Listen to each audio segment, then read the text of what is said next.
Good Shabbos, Shabbat Shalom. I'm going to share 3 Gematria Divrei Torah, 2 on the 3 weeks and 1 on Parsha Pinchas. In this video, we're going to go through the Gematria of the 17th of Tamuz, the 3 weeks, and the Gematria of Yehoshua, who was selected as the successor of Moshe Rabbeinu in this week's Parsha. The Gematria of Yod Zayin Tamuz is 470. It's the same Gematria of Mikdash Hashem, the Temple of God, the same Gematria of Shlomo HaMelech, and the same Gematria of Yirmiyah ben Hilkiah, Jeremiah the son of Hilkiah. The Bein HaMeitzarim was built in Shlomo HaMelech's time and was destroyed in the time of Yirmiyahu.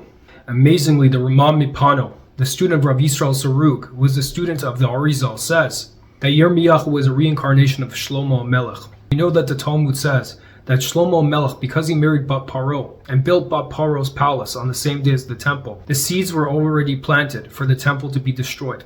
Shlomo had to reincarnate into Yirmiyahu and try to get the Jewish people to do tshuva, as he was the original reason why idol worship seeped into Israel, and now his job as Yirmiyahu was to reverse the sin. The Tzaddikim say only through tshuva will Mashiach come. What advice do they give to do tshuva during the 3 weeks? Rav Zusha says the reason Mashiach hasn't come is because we focus on lechem, on bread. What does he mean? Rav Zusha says we focus too much on parnasah. We don't dedicate every single day with the idea of bringing the Mashiach. We also focus too much on spiritual bread being Torah, our own avodah Hashem. Rav Zusha says in order to bring Mashiach, our whole focus has to be on every single day, within every single tefillah, we have to yearn for the coming of Mashiach.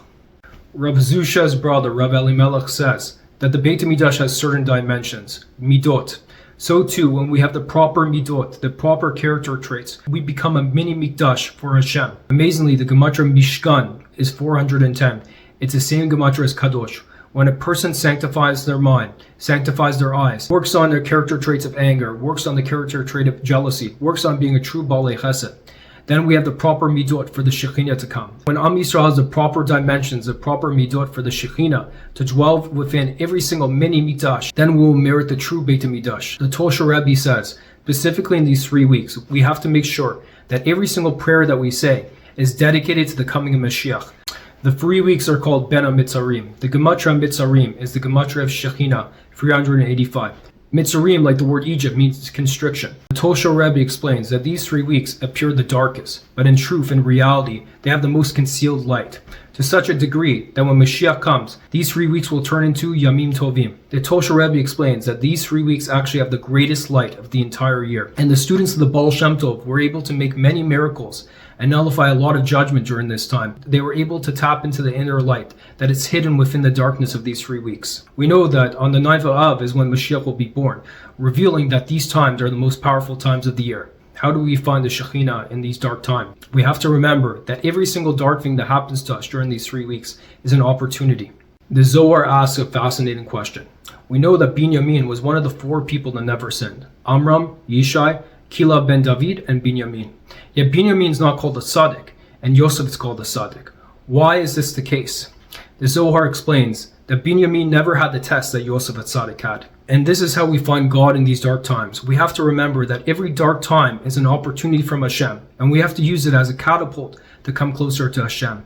And when we do this, the Tosher Rebbe says, we take the Shekhinah out of the Meitzarim. We know Yosef is called a tzaddik because he resisted Potiphar's wife's seduction. And so to every makshava zara, every foreign thought, every dark moment is an opportunity to come closer to Hashem and release the Shekhinah from Galut. In this week's Parsha, we also see Yehoshua appointed as the successor of Moshe Rabbeinu. Why was Yehoshua picked as Moshe's successor? Yehoshua is the first person to receive smicha, rabbinic ordination. Amazingly, the Gematria smicha is 135. It's the Gematria of kahal, congregation. This reveals why Yehoshua was picked to be the successor of Moshe. We know, for example, Korach, who was a very great man, wasn't able to succeed Moshe Rabbeinu. Although Korach was a great man, he cared too much about himself. But Yehoshua is so humble, like Moshe, that his whole life was dedicated to Hashem and the Kahal, Am Yisrael. The Talmud says that Yehoshua was like the moon, and Moshe was the sun, and he reflected his Rebbe's light. Amazingly, the Gematria of Yehoshua is 391. It's the same Gematria of Elohim Moshe, the God of Moshe, and Panim al Panim, face to face. Another fascinating point is that Yehoshua was the one that married Rachav. Rachav was a famous Zonah who assisted Pinchas and Caleb when they went to spy out the land and helped Bnei Israel conquer Jericho. This reveals another reason why Yeshua was picked as a leader. Rachav was known as a Zonah, somebody that was a moral person. Yet, Yehoshua ben Nun saw beyond her immorality. He saw the ability for her to do tshuva. And this was the greatness of Yehoshua ben Nun. Just like Moshe Rabbeinu, that he was able to see the greatness within every single person.